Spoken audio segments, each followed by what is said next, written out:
so excited. This is gonna be crazy. Bro.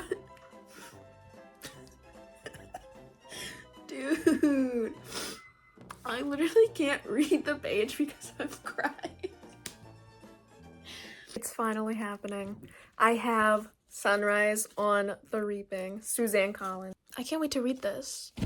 This is gonna be crazy. I think I'm gonna post a non-spoiler review and then a spoiler section so I can timestamp this. So if you want to read it and you haven't gotten to yet, I think I'm going to talk about it both, but this is all going to be live reactions.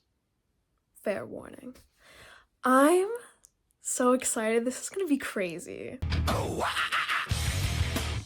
Let's read this first sentence. Oh my god. It starts on his birthday. The upside of being born on Reaping Day is that you can sleep late on your birthday. It's pretty much downhill from there. I figure if you're old enough to make it, you're old enough to drink it. I have to agree, and though I'm not a drinker myself, I'm glad to get the bottle. Oh man. The covey! The covey! Mention, oh my god, we're getting lore. Okay, there's a young man who's Haymitch's friend, who's a little bit younger than him, who sings for the birds, and the mockingjays pick up his song. I'd never heard them sing for a person before. Pretty impressive stuff. That's Katniss's dad. So first of all, that's Katniss's dad. So I'm on page 78, and they have the worst luck in the world. Oh my god, there have been 2 deaths already? They didn't even make it to the Hunger Games. 2 of the District 12 tributes already dead. So far, we have started in District 12. We've made it to the Capitol. Done with the parade. They're starting their training for the Hunger Games. Oh my god. We have met Katniss's dad and her mom. We've met Lucy Gray's descendants. I mean, probably not her direct descendant, but like her family. Lenore Dove, who's named after the Raven. Her name comes from the Raven. Love that poem. Love Edgar Allan Poe. We have, god, these kids just have the worst luck in the world. Because what do you mean Haymitch didn't even get called for the Hunger Games? His name didn't even get pulled.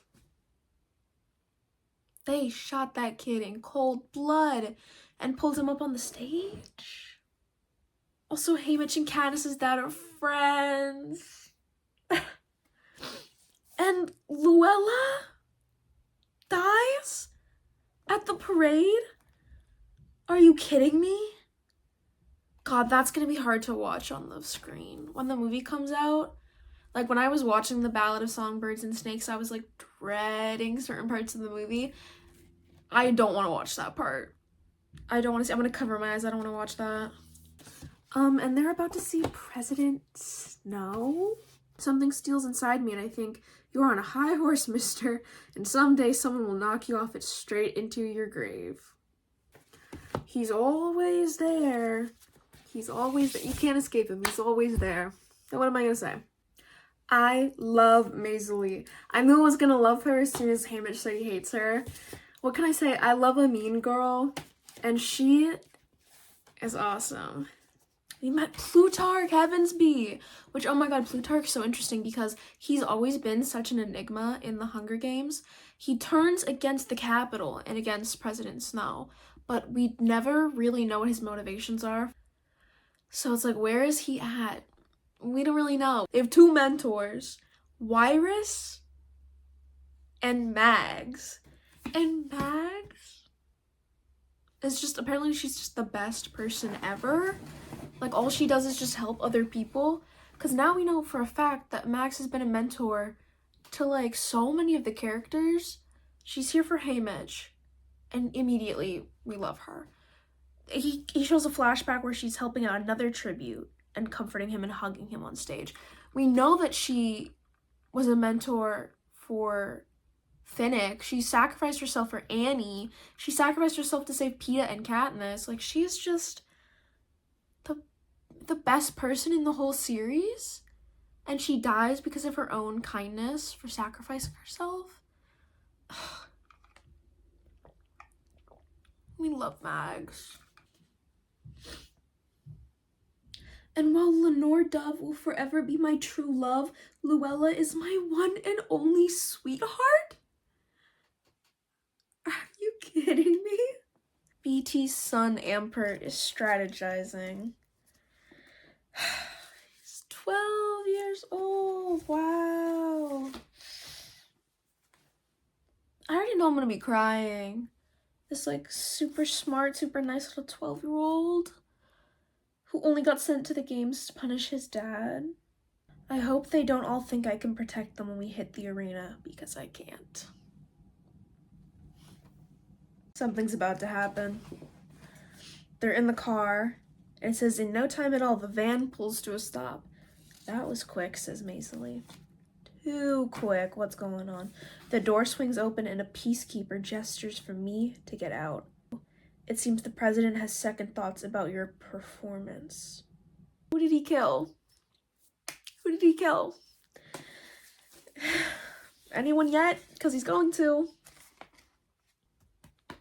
Like, the people from District 12 really just haunt this man forever. All of them. Like, he just fucking hates them. He can't escape it. They have a plan. They're gonna drown the arena. Whatever that means. This feels like Catching Fire. Got like the big team. Got the strategy. I mean, it's got like the characters from Catching Fire. Max is there, Irish is there, BT is there, Plutarch's there. So it's in the spirit of that book, which is my favorite Hunger Games book. So I'm honestly really enjoying this so far. So Haymitch and Ampert are gonna team up, climb into the utility tunnels, blow a hole in a giant water tank, and flood the arena. Or they're gonna flood the computers under the arena. Is that gonna work? I wonder if they're gonna do that. But you'll still have to have the Hunger Games. He's not getting it though. Like, yes, you want to break the arena, you want to make the Capitol pay, you want to get back at President Snow, but he's not getting it. You saw what they did to BT. His son is dying in the Hunger Games. His 12-year-old son is now dying in the Hunger Games in front of him. And they're torturing him. They took a little girl that they tortured and turned her into your dead friend because they killed her. They're gonna kill your whole family. Like he's not putting the pieces together. He's gonna act like shocked when it happens. Like, you literally have already seen it happen. Like, right in front, you see it happening, and you're still, I mean, it's still tempting to go through with it, but he's just not thinking about what's obviously right in front of him. It's Effie Trinket. Put respect on her name. Well, I'm not gonna let my baby sister or her friends fail because some slacker didn't do his job. So she's basically like a sorority girl. They're like, she went to the university and planned all these epic parties and like knows everybody on the student council. Like, she's like a sorority girl. Like, perfect for her. Listen, everybody, there is something bigger than you and me happening here. As we all know, the Hunger Games are a sacred ceremony of remembrance for the dark days. A lot of people lost their lives to guarantee peace and prosperity for our nation, and this is our chance. No, it is our duty to honor them. Bro. Yeah, she's deep in the propaganda. I did not think we were gonna get to see Effie Trinket. My girl. Reading some more for bed. Gonna get to like halfway through the book tonight and then read the next half tomorrow. So Plutarch is already a rebel. He's like already immediately on board because all he said was about freedom. And maybe that's all we're gonna get from him. It's just about how he just wants freedom. He doesn't want to live under an authoritarian regime. That might be all it is. We also got literally what's happening. Like, I'm tired. Oh, Caesar Flickerman is in this one. So does that mean the Tooch is coming back for the movie? I really cannot wait to see the cast for this movie. And the plan is developing. I really don't know if they're gonna pull this plan off once they hit the arena. Are they gonna? I don't know if they're gonna do it. It might all fail. It might all fall apart. I'm rooting for them, but I don't know. Alright, it's the next day. It's been raining all day. I know I've changed locations like 4 times. But here we are. I've got my hot chocolate. And we are about to enter the 50th Hunger Games. We get another moment with Effie right before he goes into the arena. He asks her, will you make sure my token gets home to my girl? I will do my absolute best. And tells him to keep a positive attitude, which is a very Effie thing to say. Oh my god. She's the last person he sees. Interesting. Interesting. I did not think we were gonna get Effie and Haymitch lore in this book. I didn't think she was gonna be in it at all, to be honest. Ladies and gentlemen, let the 50th Hunger Games begin. They're in a beautiful spring arena. There's a bird perching on someone's shoulder. There's bunny rabbits. And then the gong sounds. He's sprinting for a backpack. And he gets a spear and a knife. Good move. And like this whole thing of they have to find a mutt portal to get through into sub A, scary because obviously that means mutts are coming out of there and you have to follow them back. I don't like that. That sounds very scary. I don't like that at all. Good luck, buddy. It says the woods are picture perfect, as is the meadow. There's too much color. Everything smells too strongly. He's going mad. The trees are groaning with apples. The nests are full of eggs. The streams are burbling with crystal clear water abound. Maybe it's an illusion. It's either things are secretly poisonous, or it's an illusion, or it's all there to like lull people into security. Oh, see, now he's already stopping at a stream and saying it's metallic. I wouldn't drink from the stream. Yeah, so the water's all poison. What did I say? That's why he used the charcoal tablets.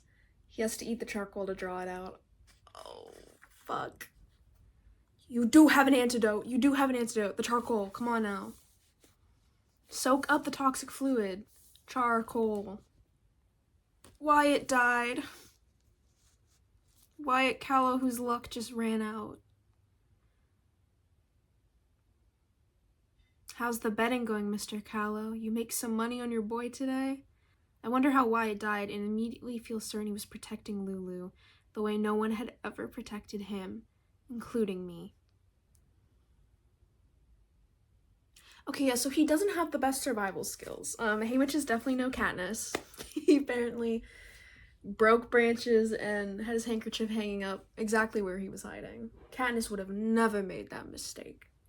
They are pretty different, I will say. I feel like, I don't know, yeah. He's not as nearly as jaded as Katniss is right now, obviously.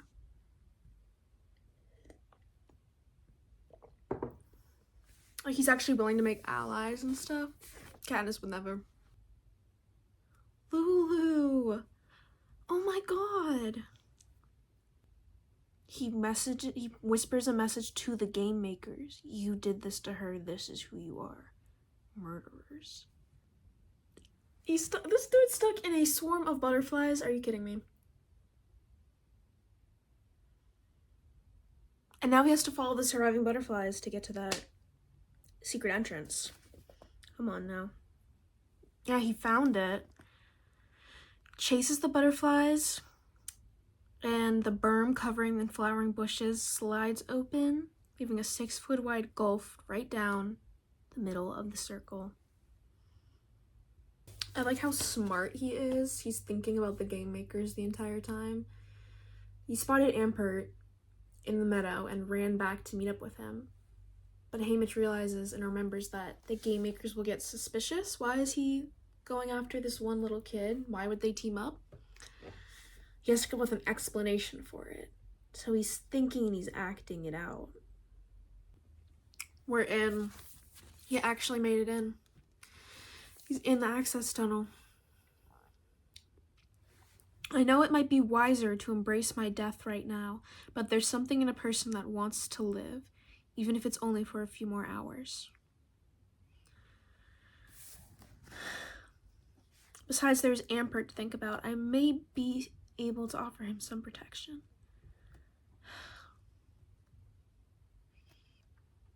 Squirrels? Oh, they killed the kid.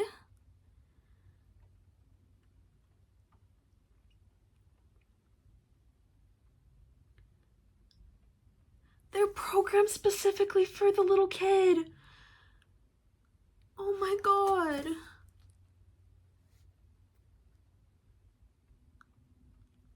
A small white skeleton stripped clean to the bone.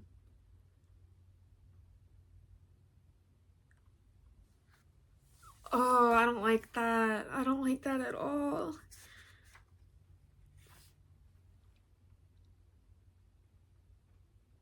He wasn't even able to be there for him, like, at all. Somewhere BT's heart breaks into fragments so small it can never be repaired.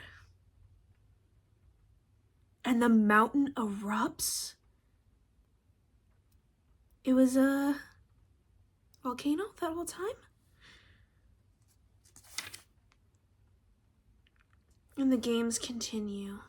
Obviously, they failed to destroy the arena. They did not end the Hunger Games. A dart pierces his throat.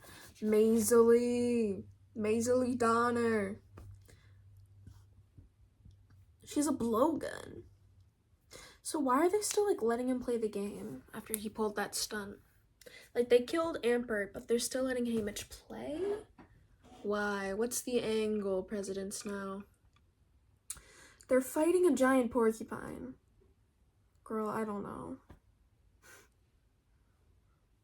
I love Maisie. She's my favorite by far. She says one of them has to survive to be the worst victor in history. Tear up their scripts, tear down their celebrations, set fire to the victor's village, refuse to play their games. I love her. I had to take a break to watch Temptation Island, which is a different kind of horror from the Hunger Games. I have about 100 pages left, so we're gonna finish it right now. I will report back. I'm so scared. He's running into game makers in the arena. He falls and sees 2 game makers. You must be pretty expendable, you 3 getting sent in here to tidy up for us. And then the game makers run away for the ladder. This is crazy. We've never seen them interact like this. And how the arena works. Are we gonna go downstairs under the arena? And Marit goes after the game maker and kills him. And Maisie kills the other one. And the other one falls and cracks her skull on the ladder. The hovercraft appears out of nowhere, dropping a bomb into the clearing that explodes in a cloud of dirt and tear gas. Yeah, I mean, you just killed 3 game makers. Maisie's grandmother used to tell her, "It's okay, Maisie. Nothing they can take from you is ever worth keeping." She knows the song. They said they're brother and sister now. They're bonded. Oh, it's so sweet. They made it to the drop-off. Oh shit, they made it. This is the end of the games. They made it to the drop-off. They're at the edge of the arena. And Haymitch has discovered the force field. The generator is right beyond it. Oh, and Maisie screams. Oh, she's getting punished. Now she's getting targeted for killing a game maker. I just stare into those burning blue eyes, letting her know she's not dying alone. She's with family. She's with me. And that's where he makes his promise in his head to do his best to bring the capital down, which he does do. And then she's gone to wherever people go when they die. And he keeps one of her necklaces.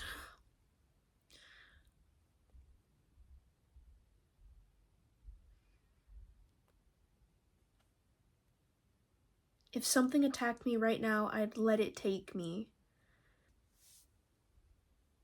He's got all the tokens.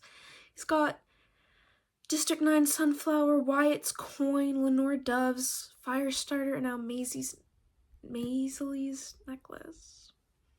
From all his friends.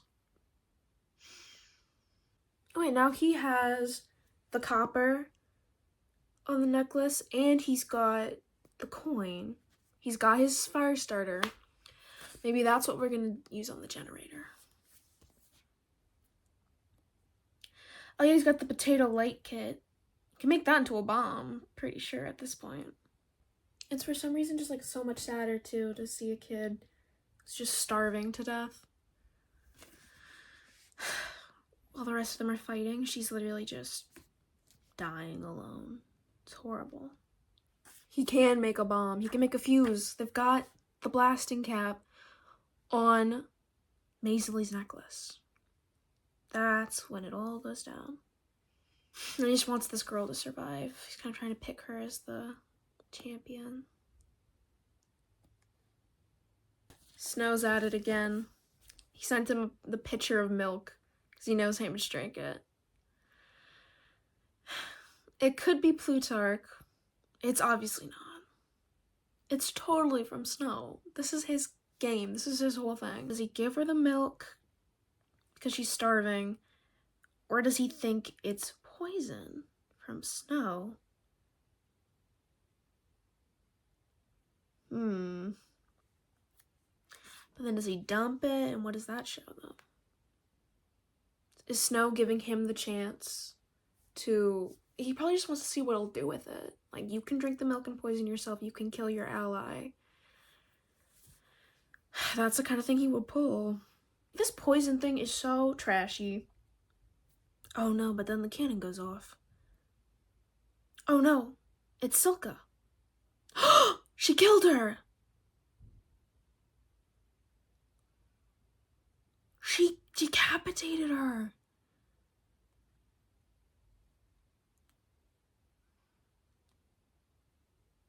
Oh my god. Oh god, she tosses Willie's head to the side? Ugh, Jesus Christ.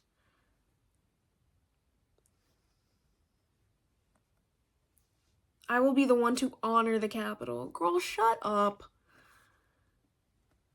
But again, you have to remember that these are also just kids who are trying to survive and have been so propagandized to. The careers kind of feed into the propaganda and somewhat believe it, and they really are willing to put on a show. But she's like 16. It's so messed up.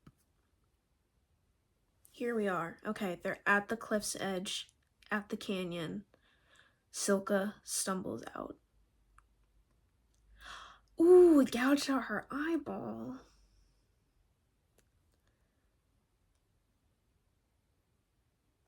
Oh. Yeah, he dodges the axe. It goes over the edge. It's gonna boomerang on the force field. I watch breathless for what the love of my life would call poetic justice.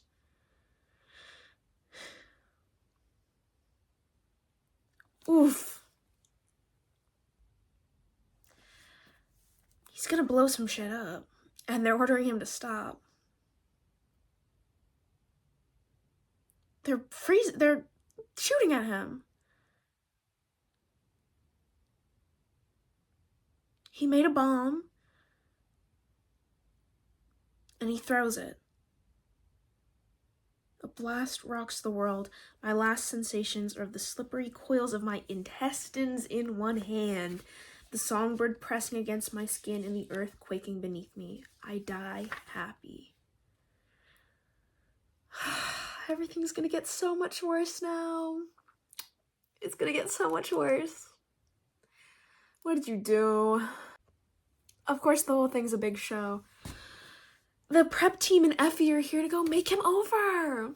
Probably for his interview. Wow. After he's been psychologically tortured for weeks in an apartment by himself.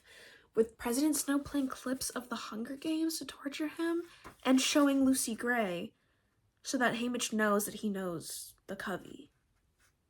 Ugh. Oh my god. And Effie stands by him.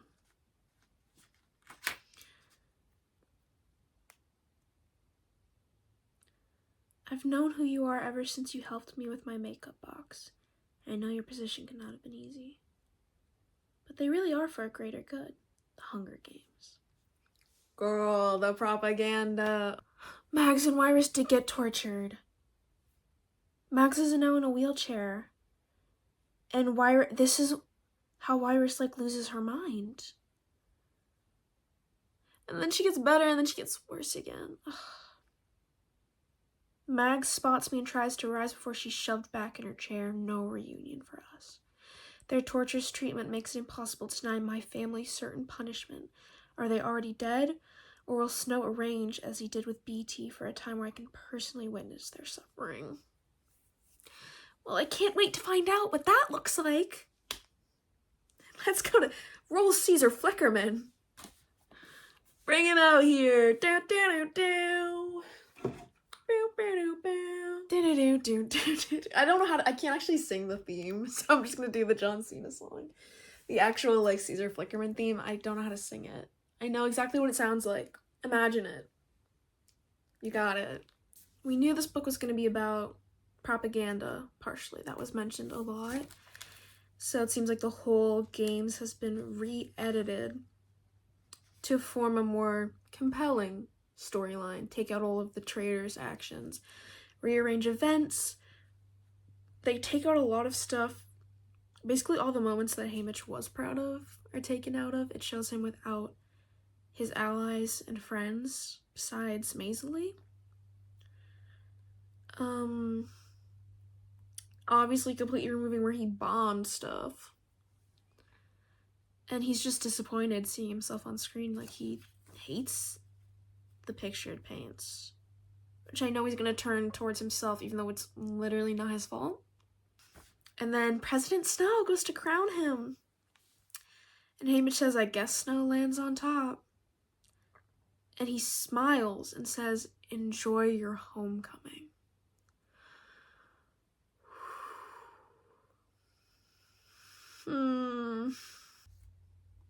For the next 10 days, I'm carted around the capital to parties and interviews and fashion shoots to publicly revel in my victory.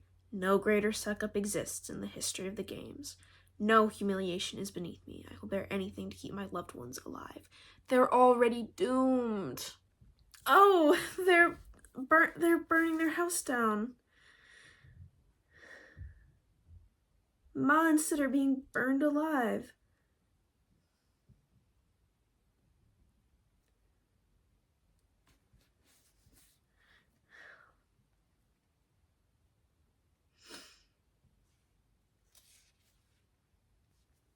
Yeah. There's hundreds of people for their funeral. And for Luella and Maisley and Wyatt. And Jethro Callow killed himself because Wyatt died. Bro. Dude. He sang the song. He sang Lucy Gray's song.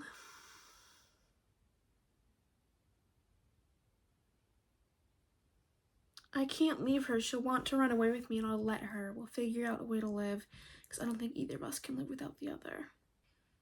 He gives it to her, that evil bastard. She can't stand up.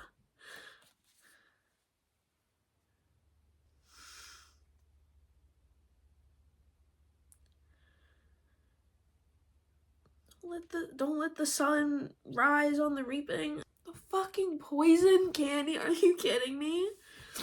I hate this man so much. I will never get to love anyone ever again.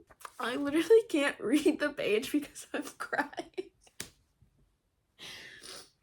I didn't think I was gonna cry this much. Like, I know how this ends. But here I am crying. So, good job, Suzanne Collins. Thanks. Okay, I've composed myself. We are on the victory tour. And I guess the resistance has started now. This is when the resistance starts. Plutarch and BT are allies. BT's decided he has to stay around to overthrow the capital someday. And Plutarch is already trying to bring people together. He says they need Haymitch. We need someone exactly like you. Just luckier? Pretty much. Luckier or with better timing. Plutarch takes a moment to answer. I'm nobody's idea of a hero, Haymitch, but at least I'm still in the game.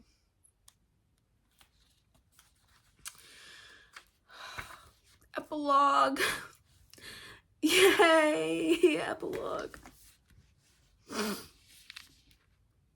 When Lenore Dove comes to me now, she's not angry or dying, so I think she's forgiven me. She's grown older with me, her face etched with fine lines, her hair touched with gray, like she's been living her life beside me as the years passed. Bro, I can't put this in the video.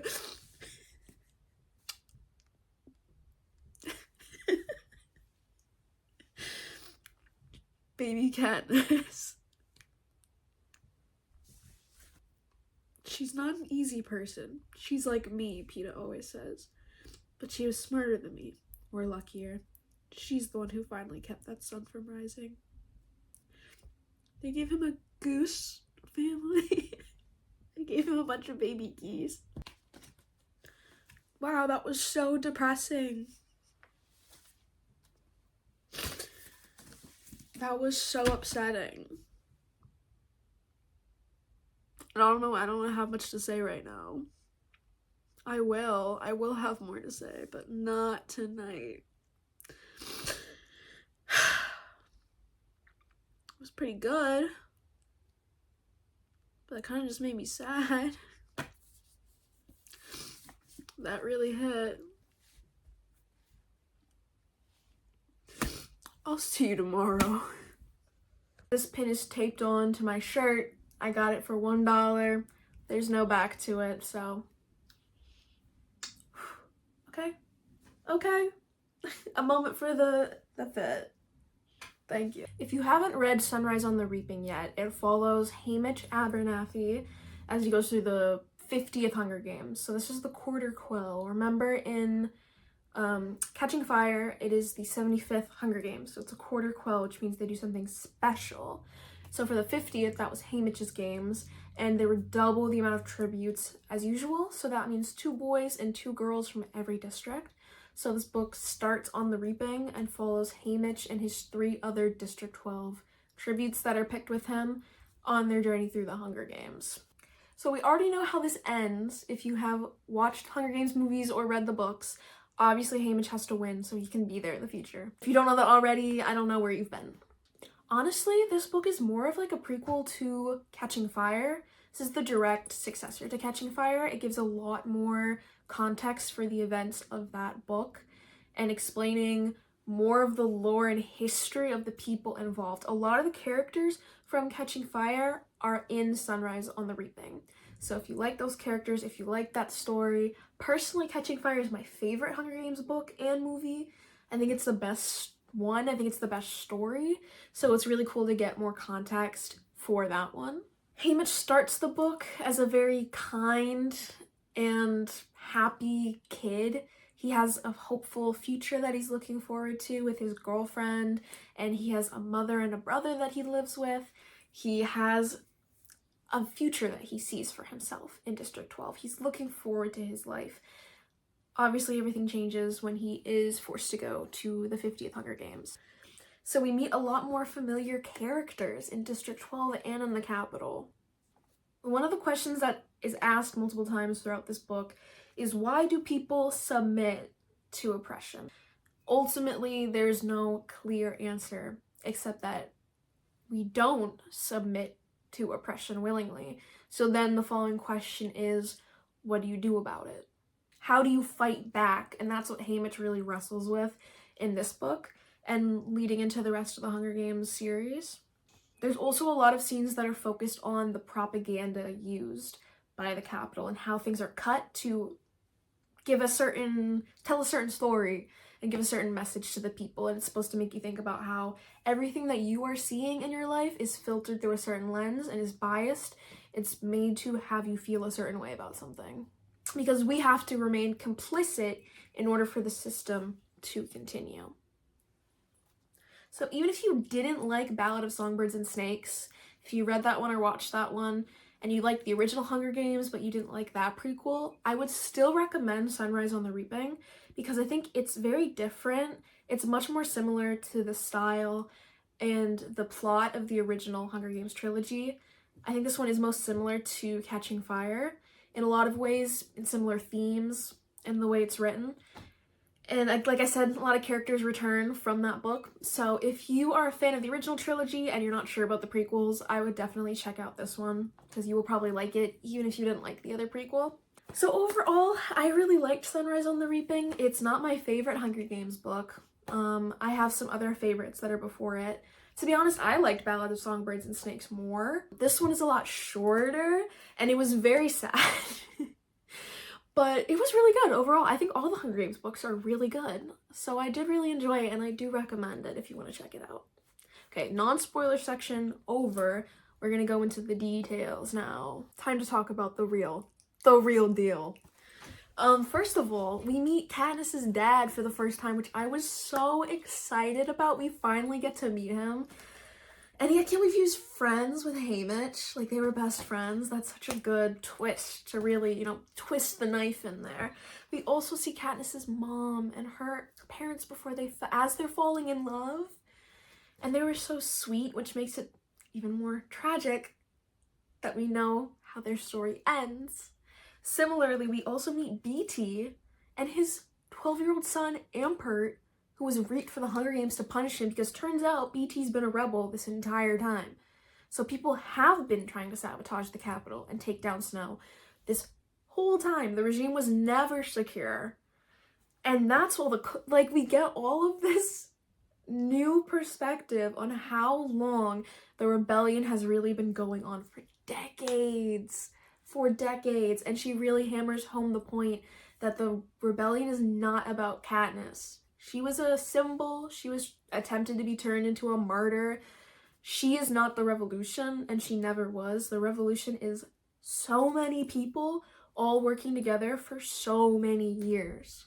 Lenore Dove is Haymitch's girlfriend, and she's one of the last surviving members of the Covey. But Lenore Dove's name comes from The Lost Lenore in the Raven by Edgar Allan Poe. And then Dove is the dove gray color.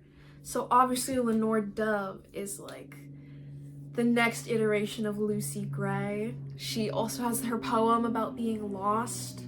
And I love that Dove is gray color, like Lucy Gray, right? Maybe that was done to honor Lucy, because we see her gravestone that the Covey made for her in the cemetery in the woods.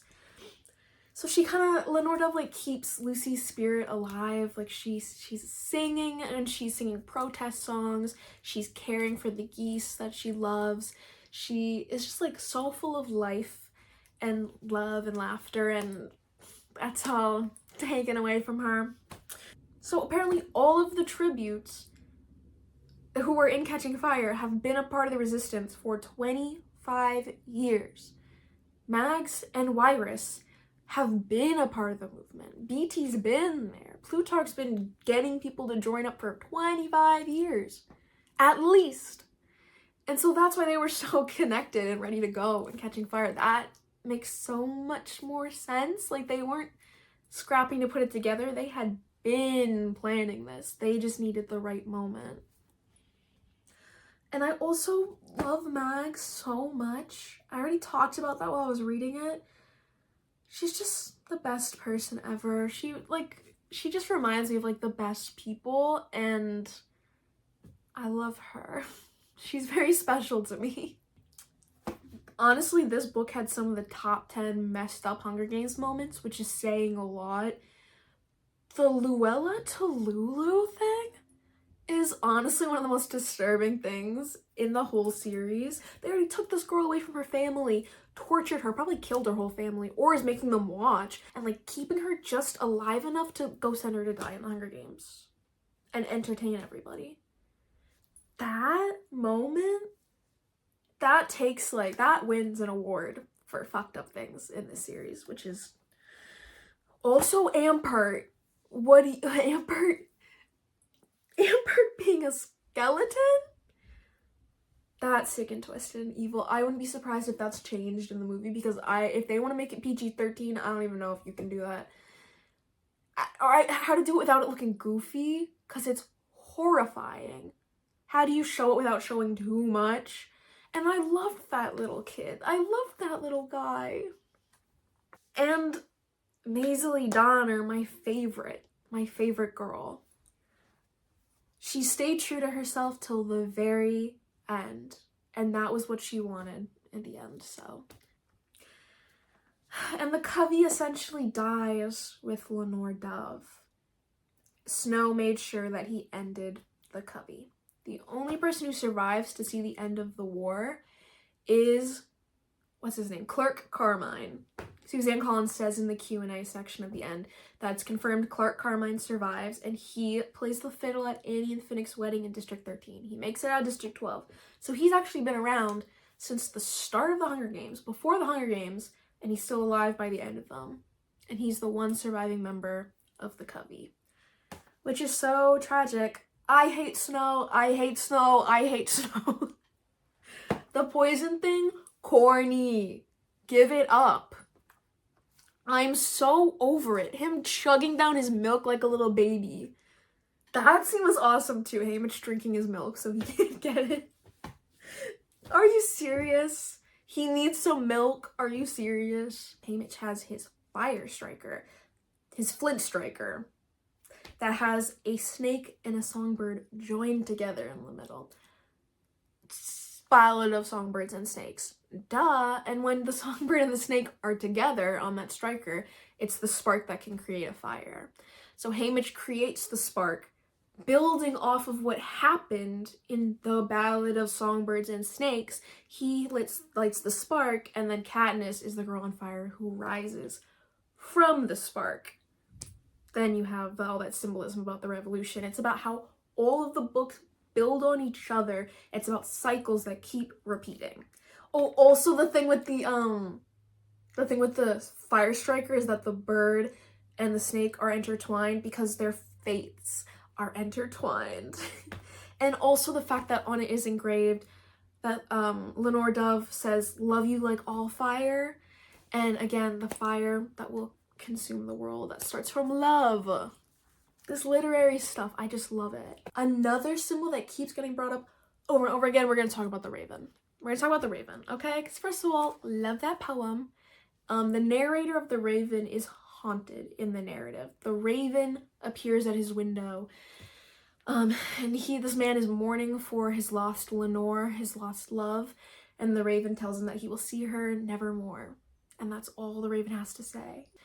And so that is why Lenore Dove has that name, because while Lucy Gray was the mockingjay that defies the Capitol and flies free, Lenore Dove is the Raven, who is unable to escape and dies. And then she haunts Haymitch throughout his life, like the Raven haunts the poet's narrator. Personally, I love Edgar Allan Poe, so I was so excited to see that. As soon as I saw Lenore, I was like, I don't even want to talk about the specifics of the ending. You know what happened. You saw what happened. We don't need to go over it again. But let's talk about the epilogue, about how apparently Katniss and Peeta are putting together a book all about the revolution and about people's lives and the survivors. At least Haymitch gets to see them and be a part of their family. And they get him geese to raise so he can have his baby geese like Lenore Dove did. That killed me. And I will never look at a gumdrop the same way again. Sick and twisted. But that's all I really have to say about Sunrise on the Reaping. Overall, I think it was a really solid book. I think the writing's fantastic. It always is. I think Suzanne Collins is a super skilled, super talented author. And I loved getting more depth about all of these characters. I loved kind of being back in the world of the Hunger Games and adding more depth to it and more context to things that happened. It kind of reframed a lot of the events of the original trilogy. Overall, I'm really excited for the movie. I will be there opening weekend. And happy Hunger Games!